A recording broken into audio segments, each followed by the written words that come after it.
자, 오늘 다시는 목마르지 아니하리라 마지막 시간입니다. 말씀 준비하다 보니까 한 주간 더 해야 되는 거 아닌가 그런 생각이 들더라고요. 해야 될 이야기가 더 뒤에 남아있는데 나중에 또 할 기회가 있겠죠. 목마름에는 두 종류가 있다는 것을 이제 우리가 성경을 통해 발견하게 됩니다. 첫 번째 목마름은 내가 영적으로 메마르고 황폐해진 곳에서 밀려오는 목마름이다. 두 번째 목마름은 주님을 더 알고 싶어서 사모함으로 찾아오는 목마름입니다. 이 두 가지 목마름이 존재하더라고요. 이 첫 번째 목마름은 결국은 생수의 근원으로 나아간 것이 아니라 세상의 헛된 것을 채우고 거기서 답을 찾으려고 하기 때문에 우리에게 찾아오는 어떤 죄, 또 때로는 어떤 실망, 여러 가지 상황들이 우리에게 주는 목마름인 것 같아요. 이때는 내가 죄의 문제가 있다면 그것을 깨닫고 회개하고 돌아서서 생수의 근원 되시는 우리의 답이 되시는 주님께 찾아가면 그 목마름, 그 영적으로 메마르고 황폐해서 죄 때문에 결국은 찾아오는 그런 목마름은 해결이 됩니다. 그런데 이 두 번째 목마름, 주님을 날마다 더 알기 위해서, 주님을 더 알기 위해서 사모함으로 나오는 그 목마름이 있어요. 그 목마름은 날마다 내가 주님 앞에 나아가서 주님의 은혜가 내게 흘러넘치는 그런 기쁨들을 경험할 때 해결될 수 있는 거예요. 그래서 영적으로 황폐한 목마름은 회개의 눈물이 어떻게 보면 우리 안에 목마름을 해결해 주는 샘솟는 샘물을 경험케 하는 마중물이 됩니다. 회개의 눈물이. 자, 그런데 주님을 더 알기 위한 사모함으로 찾아오는 그 두 번째 목마름은 감사와 기쁨. 우리 주님이 이런 분이셨군요. 우리 주님은 이런 분이셨군요. 라고 하는 그 감사와 기쁨의 눈물이 목마름을 해결하게 해주는 마중물이 됩니다. 자, 어떻게 보면 이 첫 번째 영적으로 황폐해지고 그리고 메마른 상황에서 우리에게 찾아오는 그 목마름은 다시는 찾아오지 않기를 바라는 목마름이어야 되고요. 두 번째, 주님을 더 알기 위해서 사모하는 그 목마름은 그 목마름이 내 안에서 사라지지 않기를 바라는 목마름이 되어야 된다는 거예요. 여러분 이해되십니까? 자, 그래서 내 안에 회개의 눈물이 마중물되어서 내 모든 죄를 깨끗이 씻어주시고 내 안에서 하나님의 자녀라는 그런 것들을 깨닫게 해주시면서 채워주시는 그 첫 번째 목마름에서 그걸 경험해야 사실은 두 번째 목마름으로 가는 거예요. 야, 참 주님이 이런 분이구나, 이런 분이셨구나, 내가 더 알길 원합니다. 거기까지 나아가는, 요즘 제가 제자도 설명하면서 구원으로 자라가고 영적으로 자라가고 성화의 과정도 바로 이 과정이에요. 자, 그런데 첫 번째 목마름에서 두 번째 목마름으로 나아가지만 두 번째 목마름이 없는 사람들은 결국은 또 첫 번째 목마름을 갖게 된다는 거예요. 날마다 내가 주님을 사모하는 그 마음이 있어야 사실은 내 안에서 계속해서 하나님 어떻게 보면 우리의 영혼을 죽여주시는 그런 것들이 나오지, 안 그러면 결국 우리는 또다시 헛된 것을 찾게 될 수밖에 없는 인생이라는 거. 이게 어떻게 보면 오늘 우리가 이 시대에 어떻게 신앙생활하면서 겪는 이 사이클 같은 것일 수도 있겠어요. 그런데 이 사이클이 언젠가 가끔씩 한두 번씩 찾아오는 건 문제가 되지 않지만 어느 순간부터 이것이 나에게 꽉 막힌 오래된 우물. 여러분, 저 우물은 정말 오래된 우물이에요. 저 우물은 정말 귀한 거고요. 저 우물에서 우리는 정말 오랫동안 먹고 살았어요. 그런데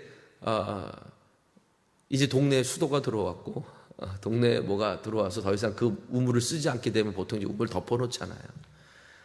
근데 그 우물에 대한 자랑이 넘쳤는데 어느 날 그 우물을 열어봤더니 우물에 물이 없어. 여러분, 우물에 물이 없는 우물은 나중에 다 쓰레기통이 됩니다. 사람들이 버린 쓰레기통. 겉은 멀쩡한데 물이 나오지 않는 게 우물이라고 말할 수는 없잖아요. 그러니까 오늘 우리가 하나님의 자녀로서 날마다 내 안에 샘솟는 생수가 있어야, 그래야 오늘 우리가 세상에서 우리가 하나님의 자녀, 그리스도인이라 부를 수 있는 삶을 살아갈 수 있는 거라는 거예요.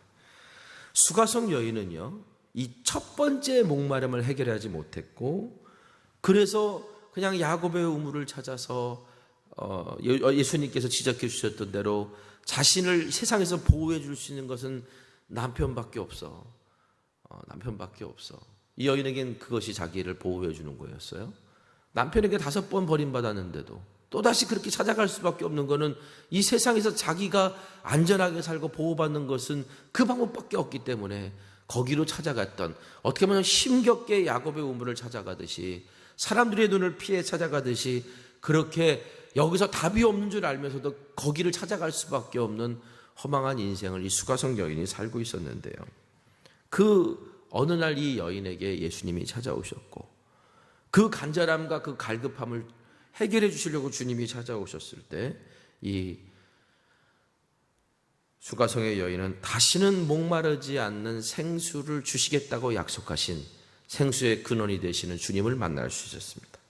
자, 그래서 예수님과 대화 중에 자신의 목마름의 진짜 이유를 발견하게 됐고, 아, 내가 이 목마름을 헛된 곳에서 찾았구나. 내가 지금까지 하나님을 믿는다고 믿었고 했는데 왜 이 목마름이 해결되지 않았을까? 그러면서 그 안에 가지고 있었던 영적인 갈급함, 그 문제에 대한 질문을 예수님을 선지자로 인정하고 드리죠. 어디서 예배 드려야 됩니까? 라는 질문이었습니다. 어제 나눴던 얘기죠. 어디서 예배 드려야 됐습니까? 자, 이때 예수님께서 이제 대답을 하시기 전에 분명히 하신 게 있어요. 우리가 좀 놓치는 대목이기도 한데요. 이 말씀을 읽다 보면 놓치는 대목이 몇 군데 있는데, 이 수가성 여인의 이야기 중에 분명히 하신 게 있는데 그게 뭐냐면 22절 말씀이에요. 우리 한번 같이 읽어보겠습니다. 22절 시작.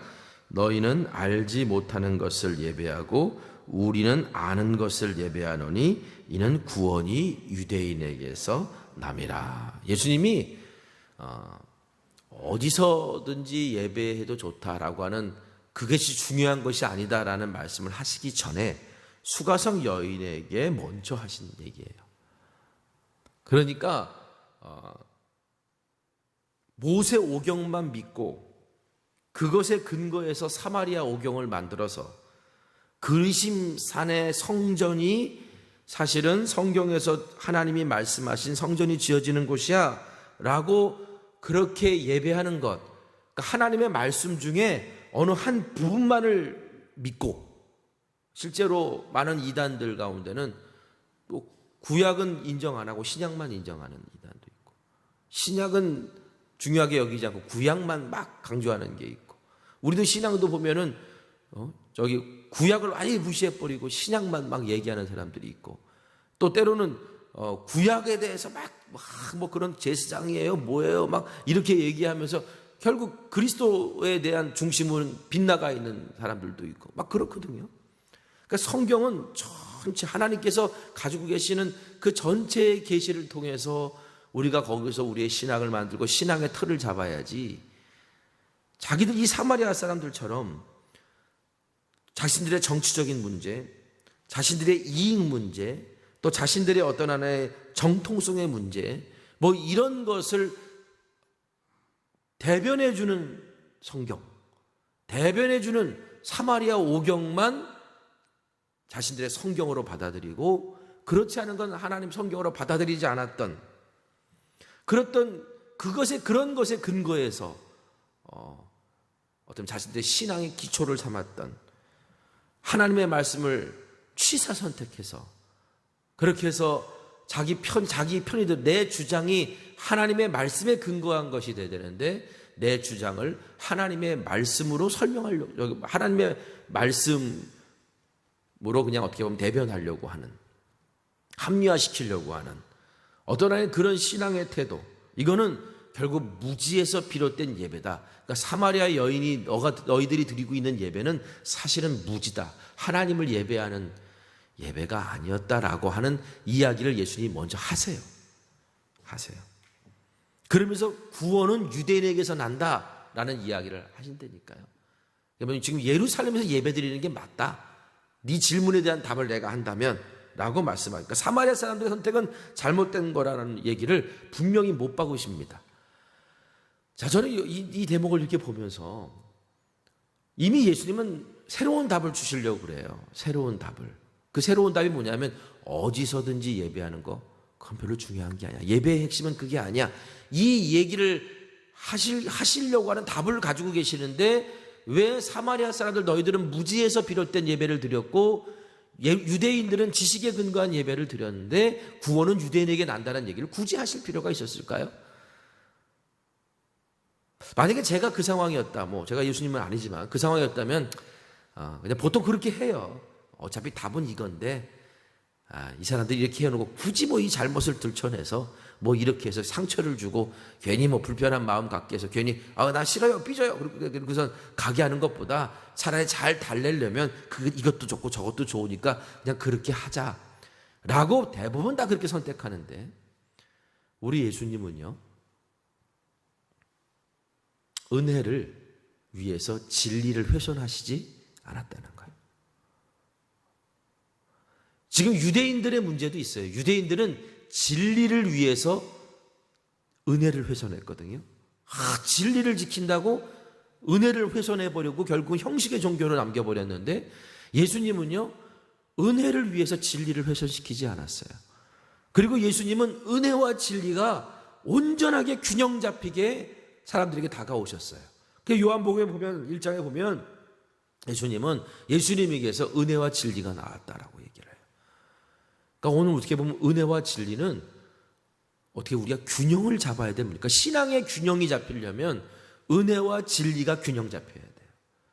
진리만 강조해서도 안 되고 은혜만 강조해서도 안 돼요. 참 이게 어려워요. 여러분 외줄 타는 게 쉽습니까? 어렵습니까? 외줄 타는 거 어렵습니다. 균형을 잘 잡아야 외줄을 타거든요. 그런데 신앙이라는 거는 이 은혜와 진리라고 하는 것에서 외줄 타는 것과 똑같아요. 한쪽으로 쏠려버리면 떨어져요. 한쪽으로 쏠려버리면 여러분 하나님이 완전한 인간이시면서 하나님이시다. 인간이면서도 하나님이시다. 그 어느 한쪽으로 기울어지면 이단이 돼요. 참 어떻게 보면 그래서 우리는 우리의 중심이 늘 균형을 잡기 위해 하나님 바라보고 걸어가지 않으면 자칫 잘못하면 삐끗하고 넘어질 수밖에 없는 존재라는 거예요. 저는 우리 예수님께서 여인에게 굳이 이런 얘기 하실 필요가 있었을까? 아니 어디서든지 예배하면 된다고 예배의 핵심은 그게 아니라고 말씀하실 거면 굳이 얘기를 하시지 마시지 왜 굳이 얘기할까? 여러분 과정이 잘못되는 경험들을 계속 방치해 놓으면요 그는 결국은 어디로 가느냐? 잘못된 길로 가게 돼 있어요. 내가 은혜를 가르쳐도 은혜를 얘기해도 진리는 붙잡고 있어야 되는 거예요. 내가 진리 이것이 진리인데 하나님의 은혜 안에서 품는 거지. 내 죄가 뭔지도 모르는 사람을 어떻게 용서합니까? 내 죄가 뭔지도 모르는 사람을 용서하면 어떻게 돼요? 그 사람은 그게 죄인 줄 모르고 계속 똑같은 죄를 져요. 그러니까 예수님도 그 사람에게 용서하시고 그 사람에게 죄를 깨닫게 하시고 용서하신 다음에 그 음란한 가늠하다 붙잡힌 여인을 향해 예수님이 하신 말씀이 있잖아요. 야, 죄 있는 사람들 돌로 쳐. 죄 없는 사람들이 돌로 쳐. 아무도 못 쳐요. 왜냐하면 자기들 다 죄 있으니까. 그 예수님이 은혜를 거기서 베푸시고 그냥 가셨나요? 아니요. 그 여인에게 찾아가셨어요. 그럼 뭐라고 말씀하세요? 다시는 죄 짓지 마. 라고 말씀하셨어요. 오늘 우리가 하나님의 말씀을 지키며 이 땅에 살아갈 때 사실은 이 균형을 잡는 게 참 어려운데 그러나 균형을 잡을 수 있는 방법은 우리 예수님에게서 은혜와 진리가 나오니까 주님의 길을 우리가 따라가는 게 결국은 균형을 잡는 거다라는 것을 우리가 분명히 알아야 될 것 같습니다. 자, 예수님께서 이렇게 말씀하셨다는 건 뭐냐면 예루살렘에서 예배하는 게 사마리아에서 예배하는 건 그건 사실은 무지에서 근거한 거다. 성경은 예루살렘에서 예배하라고 말하는 거다라고 얘기를 해요. 그러면 이 얘기는 수가성 여인에겐 엄청나게 절망적인 얘기로 들릴 수 있는 거예요. 그렇죠? 절망적인 얘기로 들릴 수 있어요. 사마리아 사람이 예루살렘에 가서 예배하는 거는 수가성 여인이 사람들의 눈을 피해 우물가를 찾는 것보다 훨씬 힘든 일이에요. 왜냐하면 유대인은 사마리아 사람들하고 상종하지 않거든요. 자, 9절 말씀에 사마리아 여자가 이르되 당신은 유대인으로서 어찌하여 사마리아인 여자에게 나에게 물을 달라나이까 하니 이는 유대인이 사마리아인과 상종하지 아니함이라라. 제가 상종한다는 말을 뭐라고 해석했었죠? 이런 의미도 있다. 공유한다. 어떤 물건을 공유한다. 물건을 함께 쓴다. 자, 유대인들은 사마리아 사람들에게 돈을 주고 음식을 사서 내 거를 만들 수는 있어요. 내 거를 만들 수 있어요. 그런데 그들이 쓰는 물건, 그들이 쓰는 식탁, 그들이 쓰는 것을 물그릇 같은 걸 공유하지 않았어요. 공유하지 않아요. 그거는 율법적으로 자신들의 관습적으로 터부시했어요. 당연히 유대인들은요, 사마리아 사람들에게 자신의 물건을 공유하지 않았겠죠. 그렇죠? 그렇다면 사마리아 여인은 예루살렘 성전에서 예배하고 싶어도 그 여인을 위한 예배의 자리를 공유하지 않았을 거예요. 그러니까 이 얘기는 결국 뭐냐면 그럼 나는 답이 없네요? 라는 얘기예요. 그런데 만약 예수님께서 구원은 유대인에게서 난다 이 얘기를 먼저 예루살렘에서 예배하는 것이 성경이 바라는 거라는 걸 먼저 이걸 얘기를 했다면 아마 여인은 절망하고 마음을 닫아버렸을지 모릅니다. 그런데 예수님께서는요, 은혜도 여기서 있어요. 진리를 말하시는데 은혜를 얘기하세요. 우리는 보통 어떻게 얘기해요? 아, 그거는 예루살렘에서 예배하는 게 맞아. 그러나 하나님은 어디서든지 어디서 예배하는 거는 이제는 중요하게 여기시지 않아. 라고 이렇게 보통 얘기하죠. 우리의 화법은 보통 이래요.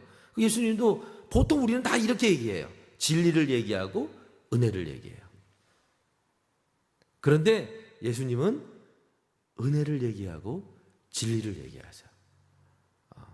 자, 21절, 22절 한번 읽어보겠습니다. 21절, 22절. 자, 읽겠습니다. 시작. 예수께서 이르시되 여자여 내 말을 믿으라. 이 산에서도 말고 예루살렘에서도 말고 너희 아버지께 예배할 때가 이르느니 리라 너희는 알지 못하는 것을 예배하고 우리는 아는 것을 예배하노니 이는 구원이 유대인에게서 남이러라. 그렇죠?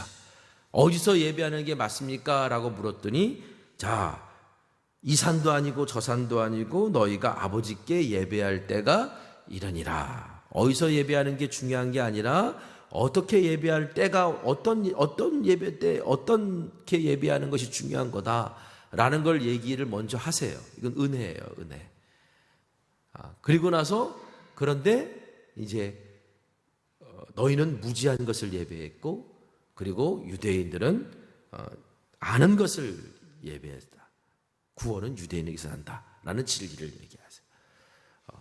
이게 예수님이 이 여인을 대하는 방법이었어요.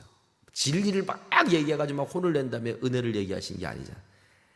먼저 왜냐하면 인간이라는 건 은혜가 먼저 젖어져야 진리를 받아들이거든요. 은혜가 젖어져야 진리를 받아들여요. 그러면 은혜만 얘기하고 진리를 얘기하지 않으면 그 사람은 계속 죄에서 헤매고 다닐 텐데 은혜를 얘기하고 꼭 진리, 가야 될 바른 길을 얘기해 주시는 거예요. 바른 길을 얘기해 주시는 거예요. 그러니까 사마리아 사람들이 자신들의 주장을 합리화하기 위해서 사마리아 오경만을 가지고 자신들의 예배의 근거를 삼은 건 이건 틀렸다. 그런데 낙심하지 말아야 될 것은 어디서 예배하는지가 하나님께서 예배를 받고 안 받고를 결정하는 것은 아니다. 그래서 어제 말씀드린 것처럼 하나님이 기뻐 받으시는 예배를 결정하는 것은 영과 진리로 예배하는 것이다 라고 말씀하신 겁니다. 자, 그렇다면 영과 진리로 예배한다는 이 말을 여러분 이해하겠어요? 이해하세요? 수가성 여인은 이해했을까요? 그 당시 사람들이니까 뭐 이해했겠죠 라고 얘기하는데 기적을 보여주고도 이해 못하는 사람인데 이게 인간인데 영과 진리로 예배할 거야 라고 하는 것에 대한 것을 이해를 하겠냐고. 그러니까 수가성 여인이 제대로 이해 못했어요 사실은. 그런데 이 여인이 알고 있는 건 딱 하나 있었어요. 내가 이해는 못하지만 내가 이해하지 못해요. 이 영과 진리로 예배한다는 게 뭘까라고 하는 거 정확하게 이해는 하지 못해요. 그런데 이것을 알게 하는 열쇠는 메시아에게 있다는 것은 알았어요. 여러분, 오늘 우리도 다 이해 못해요. 야, 이게 뭐지? 이게 뭐지? 다 이해 못해요. 그런데 예수님은 우리를 이해시킬 수 있는 분이고 알려줄 수 있는 분이라는 믿음은 있어야 돼요. 사도 바울도 그랬잖아요. 지금은 희미하게 보이지만 그때는 완전하게 보리. 내가 이걸 다 알고 가는 게 아니에요. 주님을 신뢰하고 가는 거지. 우리가 믿음 생활하면서 되게 주님의 일을 하면서 착각하는 경우들이 종종 있는데 알아야 간다고 생각하거든요. 알아야 가는 게 아니에요. 어떻게 다 알고 갑니까? 신뢰하며 가는 거지. 저분에겐 답이 있겠지 라는 신뢰를 하고 가는 거예요. 그러니까 어떻게 보면 신뢰를 못하면 따라갈 수가 없어요.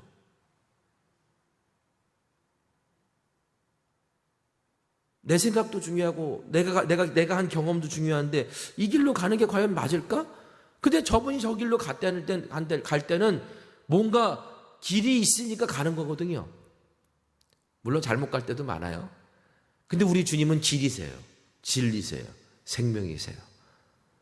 그러니까 주님을 신뢰하기 때문에 내가 다 이해할 수 없어도 내가 주님을 신뢰하기 때문에 이 길을 갑니다. 이게 믿음이고요.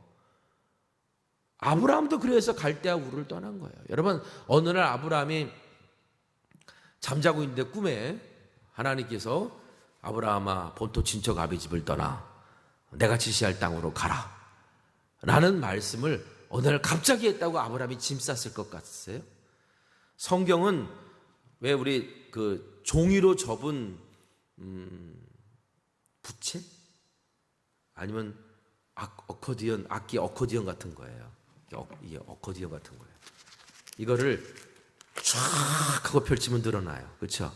그리고 싹 하고 닫히면 닫혀요. 그러니까 성경 안에는 절과 절 사이의 그 행간 속에 사실은 수많은 이야기들이 숨어 있어요. 그냥 우리에게 어떻게 보면 핵심적인 이야기만 던져주시는 것들이 많아요. 그래서 그 행간은 사실은 묵상해야 되는 거예요. 이 수가성 여인의 이야기도 그 행간에 많은 묵상의 것들이 있고 과정이 있어요. 근데 우리는 과정이 있다는 것을 잘 몰라요.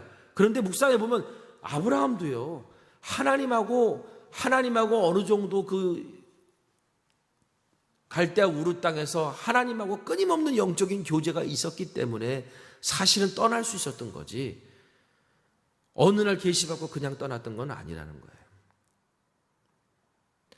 거예요. 그분을 신뢰할 수 있는 영적인 교제가 있었기 때문에 사실은 길은 알지 못하지만 그러나 주님이 가라 하시면 답이 거기 있겠지. 그리고 가는 거예요. 지금 수가성 여인도 몰랐어요. 영과 진리로 예배한다는 게 몰라요. 모르지만 메시아가 오시면 알게 될 거라는 믿음은 있었어요. 그 메시아가 오실 겁니다. 이때 예수님께서 짧게 이렇게 말씀하십니다. 내가 그니라. 그랬더니 성경 보니까 여인이 깜짝 놀라서 나의 모든 것을 아시고 그리고 나에게 새로운 진리를 가르쳐 주신 이분이 메시아구나. 그래서 자기가 물동이를 버려두고 마을로 달려갑니다. 여러분, 그 물동이는 뭐예요? 그 물동이 안에는 뭐 있었을까요? 예수님한테 당신하고 나는 이거 공유할 수 없어요 라고, 이건 나에게 당신과 나눌 수 없는 거야 라고 생각했던 물그릇이었을 거예요. 근데 생수의 근원 대신 주님 앞에서 이제 그런 것들은 다 필요 없어요. 다 집어 던져놓고 달려갑니다. 그리고 오늘 성경 보니까 우리 28절 30절 한번 읽어볼까요? 자, 시작. 여자가 물동이를 버려두고 동네로 들어가서 사람들에게 이르되 내가 행한 모든 일을 내게 말한 사람을 와서 보라. 이는 그리스도가 아니냐 하니 그들이 동네에 나와 예수께로 오더라. 자, 여기도 할 말이 많지만 오늘 시간 관계상 그냥 넘어가겠습니다. 여인의 말을 듣고 사람들이 와요. 이 여인이 예수님이 메시아다, 답을 가지신 분이다라는 걸 알고 혼자서 그 생수를 먹으려고 그러는 게 아니라 달려가서 사람들에게 알려줘요. 그리고 사람들이 달려와서 여인의 말을 믿고 달려와서 여러분, 여인의 말을 믿고 달려왔다는 얘기는 여러 가지로 해석할 수 있습니다만, 저는 이런 생각해요. 우리가 흔히 생각하는 여인을, 사람들이 이 여인을 되게 미워했겠구나, 손가락질했겠구나라고 생각했는데, 이런 미워하고 손가락질했으면 말 한마디에 달려왔겠냐고요. 그러니까 여인은 어떻게 보면 여인 스스로의 자격지심이었을 가능성이 아주 크다는 걸 오늘 말씀을 통해 좀 확인하게 되는데, 어쨌든 간에 여인의 말을 듣고 사람들이 달려와요. 달려오고 난 다음에 사람들이 예수님에게 더 있어 달라고 요청해요. 저 유대인은, 저 메시아로 오신 분은 우리와 상종하지 않는 분이 아니라 우리와 얼마든지 나누실 수 있는 분이고, 우리가 영원히 목마르지 않는 생수를 달라고 하면 언제든지 주실 수 있는 분이구나 라는 생각을 가지고 사람들이 와요. 달려와서 예수님한테 우리에게 이곳에 머물러 달라고 얘기하고요. 그래서 예수님께서 이틀 동안 그들에게 말씀을 가르치십니다. 자, 그런데 보세요. 42절 세번역 성경으로 우리 한번 같이 읽어보겠습니다. 자, 시작. 그들은 그 여자에게 말하였다. 우리가 믿는 것은 이제 당신의 말 때문만은 아니요, 우리가 그 말씀을 직접 들어보고 이분이 참으로 세상의 구주이심을 알았기 때문이요. 여러분, 내가 착한 일을 한다고 그 사람이 예수님을 완전히 믿게 되는 게 아니야. 내가, 나를 통해서 그 사람이 예수님을 온전히 알게 되는 게 아니에요. 우리는 뭐냐? 물을 뜨는 그릇 같은 존재? 아니, 정확히 말하면 마중물 같은 존재예요. 내가 가지고 있는 이 작은 은혜를 누군가에게 나누기 시작할 때 그 은혜가 누군가를 하나님 앞에 서게 만드는, 그들의 심령 속에서 구원의 우물이 솟게 만드는 마중물이 된다는 거예요. 저는 오늘 이 말씀 이렇게 묵상하면서 이 사마리아 사람들의 고백, 당신의 말 때문에 우리가, 당신의, 어떻게 보면 우리가 예수님을 믿게 된 건 당신의 말 때문만은 아니에요. 시작은 당신이 증언했기 때문인데, 근데 우리가 예수님을 직접 만나고 보니까 진짜 믿게 됐어. 이건 고맙다는 감사의 표현이기도 하거든요. 여러분, 우리가 다시 목마르지 아니하고 날마다 주님 앞에 나아가서 생수의 근원이 샘솟으려면요, 내가 날마다 주님 앞에 나의 경건의 모습 가지고 나아가야 되지만, 우리 코로나 상황을 통해서 확인했잖아요. 그게 잘 돼요? 여러분, 집에서 컴퓨터 앞에 앉으셔서 예배드리면서 그게 잘 되시냐고. 혼자서 신앙생활 하면서 그게 잘 돼요? 그래도 내가 영적으로 유지할 수 있는 거는 그래도 함께 기도하는 동지가 있고, 그래서 속해서 같이 은혜를 나누는 사람들이 있고, 그렇잖아요. 여러분, 신앙 공동체는 뭐냐면요, 서로가 서로에게 마중물 되어주는 거예요. 저도 목마를 때가 있어요. 저도 갈급할 때가 있어요. 그런데 정말 예배를 사모하고 하나님 말씀에 은혜 받고, 그리고 그 속에서 내 삶이 변했다는 간증이 들으면 하나님이 살아계시는구나 라고 생각하고 제 안에서 또 샘물이 솟아요. 여러분도 그러시죠? 답답하고 힘든 상황이 있었는데 예배드리다가 말씀을 듣다가 내 안에 다시 물이 솟아요. 저는 저의 이 자리에서 나눠주는 선포가 마중물이 되기를 소망합니다.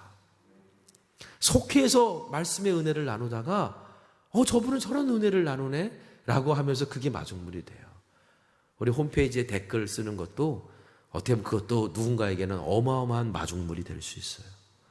한 사람의 영혼을 바꿀 수 있는, 우리가 건네는 한마디 말이 누군가에게는 마중물이 될 수 있어요. 그 사람의 영혼을 살리는. 그런데 서로가 서로에게 마중물이 돼서 물이 솟잖아요. 그러면 그게 뭐가 됩니까? 강이 돼요. 생수의 강은, 세상을 변화시키는 강은 그렇게 흐르는 거예요. 그렇게 흐르는 거예요. 여러분, 그래서 함께 신앙생활하는 게 너무나 중요한 겁니다. 코로나19가 우리에게 주는 교훈이 있다면 함께 신앙생활해야 된다는 거예요. 신앙 공동체는, 신앙은 혼자서 세워갈 수 있는 게 아니다라는 거예요. 오늘 우리가 서로가 서로에게 마중물이 되어주는 자 되기를 간절히 소망합니다. 이 말을 다른 말로 바꾸면 서로가 서로에게 축복의 통로가 되는 거예요. 당신을 통해서 열방이, 당신을 통해서 내가 예배하게 되고 은혜 받기를 원합니다라는 고백. 이것이 바로 서로가 서로에게 거룩한 제사장이 되는 삶이기도 한 겁니다. 오늘 우리가 다시는 목마르지 않기 위해서 세상의 헛된 움을 찾아가지 않기를 소망합니다. 다시는 목마르지 않기 위해서 생수의 근원이신 주님께 날마다 나아가길 원합니다. 다시는 목마르지 않기 위해서 지혜로운 수가성 여인선처럼 마을로 달려가 사람들의 마중물이 되어주기를 바랍니다. 서로가 서로에게 마중물이 되어줄 때 세상이 아무리 황폐해도, 우리 그 앞에 있는 그림 한번 띄워주시겠어요? 우리 이미지 그림. 저게 뭔지 아시죠? 네. 사막에 있는 우물이에요. 제가 오늘 어떤 주제를 가지고서 말씀을 전할까, 어떤 이미지를 쓸까 하다가 저걸 선택했어요. 지금 이 시대를 표현하는 게 저 사막이라면 이제 오늘 우리 한 사람 한 사람은 저곳에 누군가의 마중물이 되어줄 수 있는 우물이 되는 존재. 오늘 우리가 수가성 여인처럼 오늘 우리가 예수님 만난 시간 됐었기를 간절히 소망합니다. 그리고 오늘 우리가 나는 일주일 동안 나눈 말씀이 마중물 돼서 오늘 내 안에 목마르지 않은 샘물이 솟게 된 줄을 소망합니다.